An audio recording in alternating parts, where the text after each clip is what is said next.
Paranormal entertainment featuring video captures of paranormal activity sometimes gives the video medium an undeserved credibility. In paranormal investigating, appearances can, and frequently are, deceiving. In April of 2007, PPI answered a request for a private investigation at a Southern California residence. Although the structure itself suffered no remarkable events, the town in which this home was located has a long and rich folklore of paranormal events to rival any twice-told tale.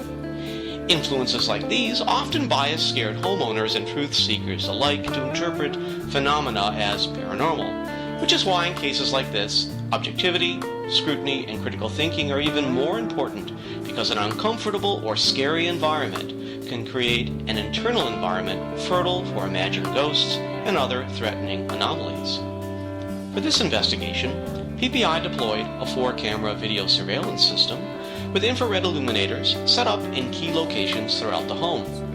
Stationary surveillance cameras are used to document the investigators' activities as well as capture any potential evidence.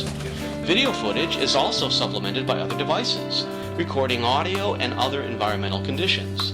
This is how credible paranormal investigators try to build a case by collecting evidence in a full range of sensory experiences, which offers a reliable degree of empiricism to an otherwise subjective encounter.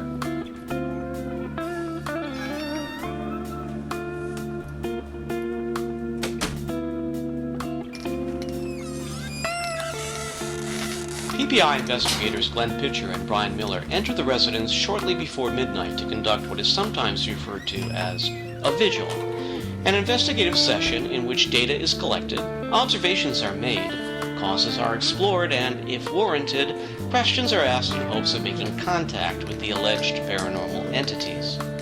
The investigators double-check their equipment before conducting their vigil in the next room. As with other monitoring and recording equipment, this digital video camera, which features an infrared illuminator, is used to augment the team's 4-channel DVR surveillance system during the investigation. As investigator Brian pans his high-8 camera around the room, an anomalous image consistent with the client's reports and their eyewitness testimony becomes visible in the upper left corner of the mirror. One half, a woman's face, peeking furtively from around the edge of the mirror, as though she is making an effort to be covert.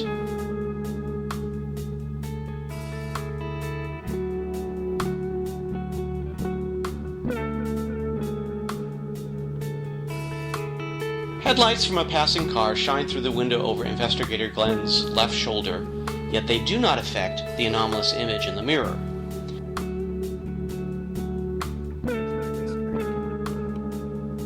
The high-8 video clearly indicates that nothing in the doorway could be responsible for the odd reflection in the mirror.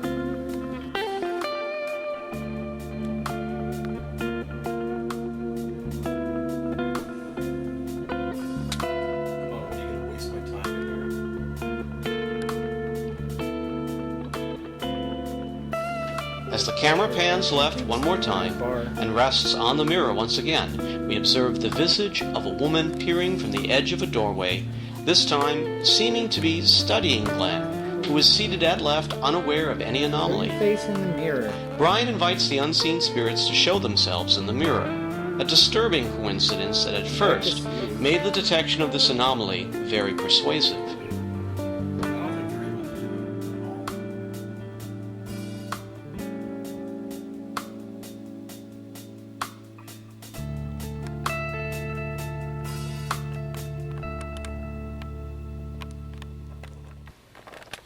This series of still images highlights the anomaly in greater detail. In the spotlight, you can see what looks like a woman's torso leaning against a door jamb, perhaps with a short sleeve top or dress.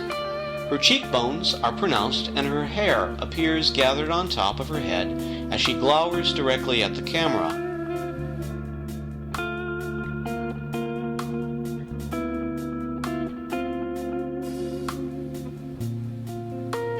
Other video stills show the same unchanged posture and countenance, though less sharply focused. In the foreground, Glenn resting after an exhausting 4-hour drive to the client's home, another patent fact of many paranormal investigation outreach services. remains blithely unaware of the possibility he is being watched.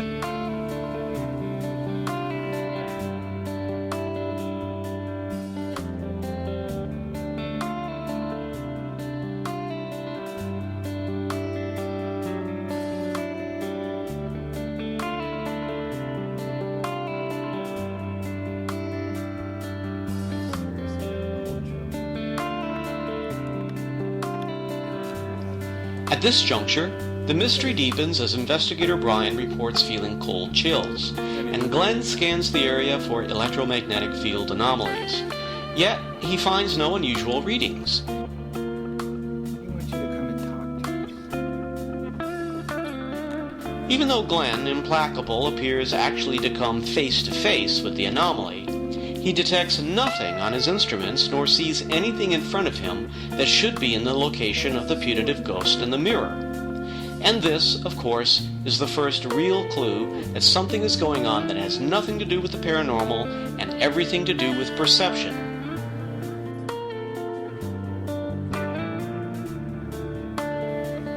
A short while later, the source of the anomalous reflection is at last revealed in a routine pan of investigator Brian's high 8 camera.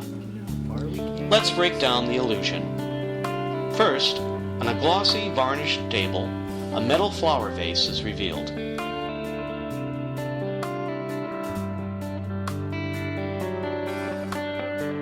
Second, inside it, a gathering of flowers, giving this inanimate object the physiognomy of a ghostly woman's head.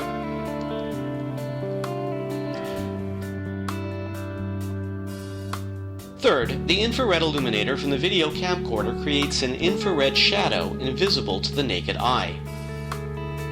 Fourth, a psychological context, one in which the investigators and the residents have already anticipated the apparition of a woman, influences the analysis and interpretation of the evidence.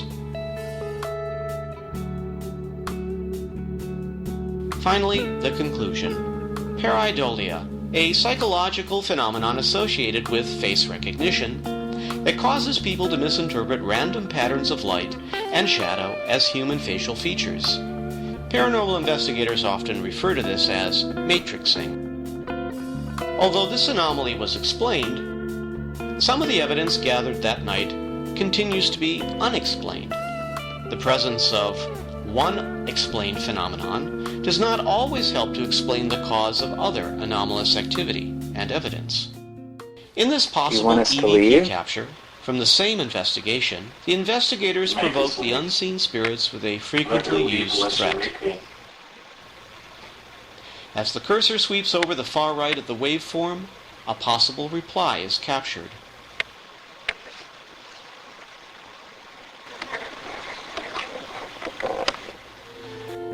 This creates a strong Class B EVP that gives some credibility to the claims in this case, or at least leaves open the possibility for explanation in the future.